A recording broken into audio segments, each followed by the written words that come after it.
Doctor BR Ambedkar open యూనివర్సిటీలో ఎవరైతే BLS first semester exams ఎవరైతే రాయబోతున్నారో మనకు అఫీషియల్గా హాల్ టికెట్స్ అయితే రిలీజ్ చేశారండి. సో హాల్ టికెట్ ఎలా డౌన్లోడ్ చేసుకోవాలి, హాల్ టికెట్స్లో ఇన్స్ట్రక్షన్స్ కావచ్చు, సో ఎగ్జామ్కి వెళ్ళేటప్పుడు ఏమేమి తీసుకోవాలో ఇది వీడియోలో నేనైతే డిస్కస్ చేయడం జరుగుతుందండి.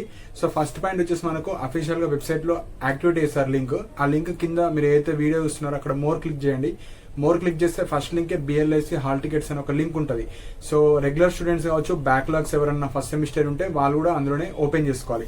సో అది క్లిక్ చేయండి. అది క్లిక్ చేసిన తర్వాత మీకు అడ్మిషన్ నెంబర్ అడుగుతుంది. సో మీ అడ్మిషన్ నెంబర్ మీరు ఎంటర్ అయ్యండి. మళ్ళీ అక్కడ సెమిస్టర్ 1, 3 అని ఉంటుంది. మీరు ఫస్ట్ సెమిస్టర్ కాబట్టి ఫస్ట్ సెమిస్టర్ క్లిక్ చేయండి. సో దాని తర్వాత సబ్మిట్ కొట్టండి. సబ్మిట్ కొట్టగానే మీ యొక్క హాల్ టికెట్ అనేది డిస్ప్లే అయిపోతుంది. అందులో మీ బేసిక్ డీటెయిల్స్ అయితే చూడండి. సో మీ బేసిక్ డీటెయిల్స్ ప్రాపర్గా వచ్చాయా లేవో చెక్ చేసుకోండి. ఏమైనా మిస్టేక్స్ ఉన్నా no problem, as per 10th లాగానే మీకైతే సర్టిఫికేట్ వస్తుంది. సో ఇందులో మిస్టేక్స్ ఉన్నా ఏం కాదు. సో మీ యొక్క నేమ్, మీ యొక్క స్టడీ సెంటర్ కావచ్చు, మీ యొక్క డీటెయిల్స్ కావచ్చు, అవన్నీ చెక్ చేసుకోండి, బేసిక్ డీటెయిల్స్. ఇక్కడ మెయిన్గా వచ్చేసి మనకు ఎగ్జామ్స్ 14th నుంచి ఉన్నాయి. సో 5 ఎగ్జామ్స్ అయితే మీకు థియరీ ఎగ్జామ్స్ ఉంటాయి. అంటే సెంటర్లో వెళ్ళి రాసేటి 14, 15, 16, 17, 18. సో ఏ రోజు ఏ పేపర్ ఉంటుంది, ఏ టైంలో ఉంటుంది కూడా ఉంటుంది. సో మనకు 3 ఎగ్జామ్స్ 2 to 4 ఉంటాయి. ఇంకా లాస్ట్ 2 ఎగ్జామ్స్ వచ్చేసి 2 to 5, 3 hours పేపర్ ఉంటుంది, 2 hours పేపర్ ఉంటుంది. సో ఇవి మెయిన్ పాయింట్స్. అండ్ ఏవైతే మనకు ప్రాక్టికల్స్ ఉంటాయో 2 ప్రాక్టికల్స్ ఉంటాయి. అవి కంప్లీట్గా మీ స్టడీ సెంటర్లోనే ఉంటాయి. ఆ స్టడీ సెంటర్ వాళ్ళే మీకు చెప్తారు. సో ఈ థియరీ ఎగ్జామ్స్ అవ్వగానే మీకు ఇంటిమేట్ చేస్తారు. అండ్ కొన్ని గ్రూప్స్లో కూడా పెట్టే ఉంటారు. సో వాళ్ళు ఎప్పుడైతే రమ్మంటారో అప్పుడు వెళ్ళి మీకు ఒకే రోజు 2 ఎగ్జామ్లు కావచ్చు, లైక్ బ్యాచెస్ వైజ్ డివైడ్ చేసి ఆ ఇన్ఫర్మేషన్ మొత్తం వాళ్ళే చెప్తారు. సో వాళ్ళు చెప్పే వరకు మీరైతే వెయిట్ చేయండి. సో ప్రజెంట్ మనకు థియరీ ఎగ్జామ్స్ కాబట్టి 14th to 18th మీకైతే ఎగ్జామ్స్ ఉంటాయి. సో అందులో main point exam centre. So example ఇక్కడ మనకు న్యూ గవర్నమెంట్ కాలేజ్ ఖైరతాబాద్ అని వచ్చింది. అట్లా మీకు ఏ సెంటర్ వచ్చిందో ఆ సెంటర్కి మాత్రమే ఎగ్జామ్కి వెళ్ళి రాయాలి. కొంతమంది స్టడీ సెంటర్లో ఎగ్జామ్ ఉంటుంది అనుకుంటారు. మీకు అక్కడ సెంటర్, మీ స్టడీ సెంటర్ వచ్చిందా, వేరే కాలేజ్ వచ్చిందా, సెకండరీ. అక్కడ ఎగ్జామ్ సెంటర్ ప్లేస్లో ఎక్కడైతే ఉందో, అక్కడ ఏముందో ఆ కాలేజ్లోనే మీరైతే వెళ్ళాలి ఎగ్జామ్కి. సో 14th to 18th ఆ రోజు. అండ్ ఇక్కడ హాల్ టికెట్లో కొన్ని ఇన్స్ట్రక్షన్స్ ఉంటాయి. సో అవన్నీ ప్రాపర్గా చదవండి. సో ఇక్కడ మెయిన్గా ఎవరికైతే హాల్ టికెట్లో ఫోటో రాకపోతే మీ యొక్క పాస్పోర్ట్ సైజ్ ఫోటో తీసుకొని దాని మీద పేస్ట్ చేయండి. సో సరిపోతుంది. నెక్స్ట్ వచ్చేసి వెళ్ళేటప్పుడు, ఎగ్జామ్కి వెళ్ళేటప్పుడు ప్రతి ఒక్కళ్ళు ఐడి కార్డ్ తీసుకెళ్ళాలి. ఐడి కార్డ్ అంటే మనది బయట నార్మల్ ఐడి కార్డ్స్ కావు. మీరు డిజిటలైజ్డ్ ఐడి కార్డు బయట ప్రింట్ తీపించుకోవాలి. లైక్ హాల్ టికెట్ ఎట్లయితే తీపించుకుంటామో మీరు డాక్టర్ బిఆర్ అంబేద్కర్ ఓపెన్ యూనివర్సిటీలో స్టూడెంట్ అన్నట్టు. So proof. సో ఇప్పుడు స్టడీ సెంటర్లో కావచ్చు, ఎగ్జామ్ సెంటర్స్ అన్ని స్ట్రిక్ట్ అయిపోయినాయండి.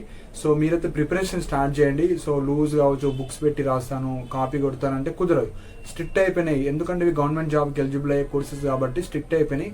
సో ప్రిపేర్ అయితే వెళ్ళండి. కొద్దిగా సింపులే ఉంటాయి. కాకపోతే ఇప్పటి నుంచి, ఈ రోజు నుంచి ప్రిపేర్ అయినా మీరు ఈజీగా పాస్ అయిపోతారు. సో ఐడి కార్డ్ అయితే తీసుకొని వెళ్ళాలి. ఐడి కార్డ్ లింక్ కూడా కింద పెడతా. హాల్ టికెట్స్ ఉంటుంది కదా లింక్, దాని కింద ఐడి కార్డ్ లింక్ ఉంటుంది. ఆ ఐడి కార్డ్ క్లిక్ చేసి మీ అడ్మిషన్ నెంబర్ ఎంటర్ చేస్తే మీరు ఐడి కార్డ్ డౌన్లోడ్ చేసుకోవచ్చు. అది మీరు బయట ప్రింట్ తీసుకోనండి. ఒకటి ఐడి కార్డు, ఒకటి హాల్ టికెట్. నెక్స్ట్ అక్కడ మీడియం, అక్కడ ఇంకొక ఇన్స్ట్రక్షన్ ఏముంటుందంటే మీరు ఏ మీడియంలో రిజిస్టర్ అయ్యారో అదే మీడియంలో రాయండి అని ఉంటుంది.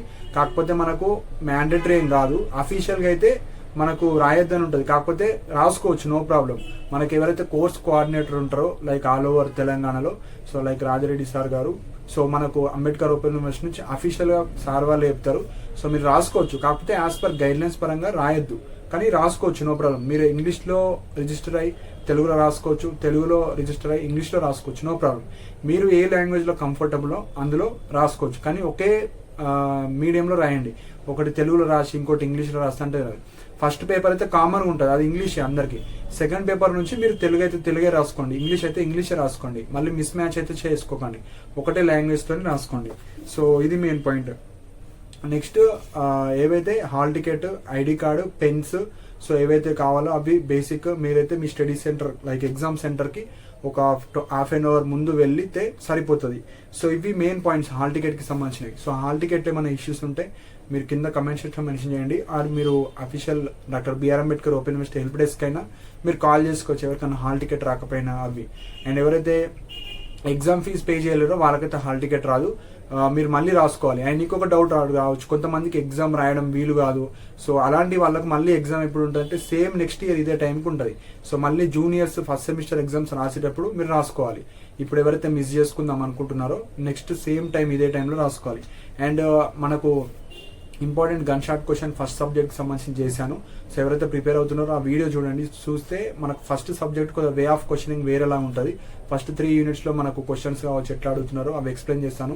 సో మీరు అది చదివి అందులో ఏవైతే గన్ షాట్ చెప్పినా అవి చదువుకోండి.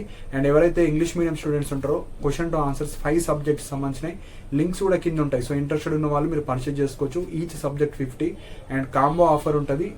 మనకు 200 రూపీస్కే 5 సబ్జెక్ట్స్ ఉంటాయి. సో ఇంట్రెస్ట్ ఉన్న వాళ్ళు మీరు పర్చేజ్ చేసుకోవచ్చు. ఆ లింక్ క్లిక్ చేసి జస్ట్ మీ యొక్క వాట్సాప్కి కావచ్చు, మెయిల్ కావచ్చు, మెసేజ్ వస్తుంది మీరు పర్చేజ్ చేసుకున్నట్టు. సో అక్కడ మీరు రీలాగిన్ చేసుకోవాలి. రీలాగిన్ అయిన తర్వాత మీ పీడిఎఫ్ మీకు వస్తుంది.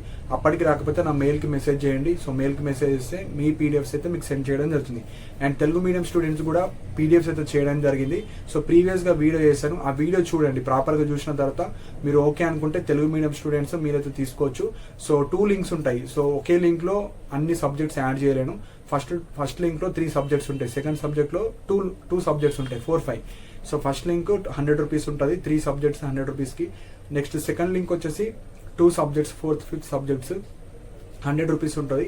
సో మీరు కూడా పర్చేజ్ చేసుకునేటప్పుడు ఏమైనా ఇష్యూస్ వచ్చినా, ఏమైనా పీడిఎఫ్స్ రాకపోయినా నా మెయిల్ డిస్ప్లే అవుతుంది. నా మెయిల్కి మెసేజ్ చేయండి. ఒక 10 to 15 మినిట్స్లో మీ పీడిఎఫ్స్ అయితే మీకు సెండ్ చేయడం జరుగుతుంది.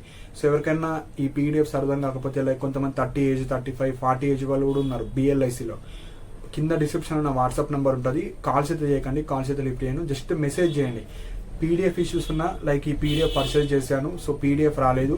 మీడియం కూడా చెప్పండి. సో ఇంగ్లీష్ మీడియం ఉంటారు, తెలుగు మీడియం ఉంటారు, మీకు సబ్జెక్ట్. సో మెయిన్గా మీడియం, ఏ సబ్జెక్టు, ఏ కాంబో, సో ప్రాపర్గా చెప్పండి మెసేజ్. సో హాయ్ అని ఇట్లా మెసేజ్లు అయితే ఏం చేయకండి, మీ ప్రాబ్లం చెప్పండి డైరెక్ట్. సో మెటీరియల్ కావాలి ఇట్లా అని ప్రాపర్గా ఫాస్ట్ మెసేజ్ అయితే పెట్టండి. సో మీరు పర్చేజ్ చేసుకున్న వాళ్ళు డైరెక్ట్ వెబ్సైట్ నుంచి పర్చేజ్ చేసుకుంటే ఫాస్ట్ రిప్లై కావచ్చు అవన్నీ వస్తాయి. వాట్సాప్ కానీ కొద్దిగా టైం పడుతుంది, ఒక 10 to 15 మినిట్స్ టైం పడుతుంది. కాకపోతే మీ పీడిఎఫ్స్ కావచ్చు మీకైతే సెండ్ చేయడం జరుగుతుంది. సో ఇంట్రెస్టెడ్ ఉన్న వాళ్ళు మాత్రమే పర్చేజ్ చేసుకోండి. సో మెయిన్ టార్గెట్ వచ్చేసి పాస్ అవ్వడానికి. సో మెయిన్గా అందరు పాస్ అవ్వడానికి మా మెటీరియల్ అయితే ఉంటుంది. సో పాసే కాదు, ఎక్కువ కూడా ఉంటాయి. కాకపోతే చాలా మంది 2 days 1 day బిఫోర్ చదివే వాళ్ళు ఉంటారు ఎక్కువ మంది. కాబట్టి సో మీకు ఇంట్రెస్ట్ లేకపోయినా మీరైతే ఎగ్జామ్స్ రాయండి. పాస్ అయితే పాస్ అవుతారు, లేకపోతే ఫెయిల్ అయినాయి మళ్ళీ బ్యాక్లాగ్స్లో రాసుకోవచ్చు. సో వీలు ఉన్న వాళ్ళు ఎగ్జామ్స్ రాసుకోండి. కొంతమందికి వీలు లేని వాళ్ళు మీరు మళ్ళీ సేమ్ ఇయర్ నెక్స్ట్ ఇయర్ ఇదే టైంకి మీరైతే ఎగ్జామ్స్ రాసుకోవాలి. అప్పుడు రాయడం కన్నా ఇప్పుడే రాస్తే అయిపోతుంది. ఇప్పుడు ఫీజు కట్టారు, మళ్ళీ ఎగ్జామ్ ఫీజు మళ్ళీ పే చేయాలి. ట్యూషన్ ఫీ కాదు, ఎగ్జామ్ ఫీజు మళ్ళీ పే చేసుకొని రాయాలి. కాబట్టి అది ఇప్పుడే రాసుకుంటే అయిపోతుంది. సో ఇవి మెయిన్ పాయింట్స్ హాల్ టికెట్కి సంబంధించింది. సో గన్ షాట్ క్వశ్చన్స్ అయితే చేస్తాను. సో దట్ ఎవరైతే సీరియస్గా ప్రిపేర్ అవుతున్నారో అవి చదువుకొని వెళ్తే మీరు ఈజీగా పాస్ అయిపోవచ్చు అండి. సో ఇంకా ఏమైనా డౌట్స్ ఉంటే మీరు కింద కమెంట్ సెక్షన్లో మెన్షన్ చేయండి. అండ్ ఇలాంటి అప్డేట్స్ కోసం మన ఛానల్ని సబ్స్క్రైబ్ చేసుకోండి. And thank you for watching my video.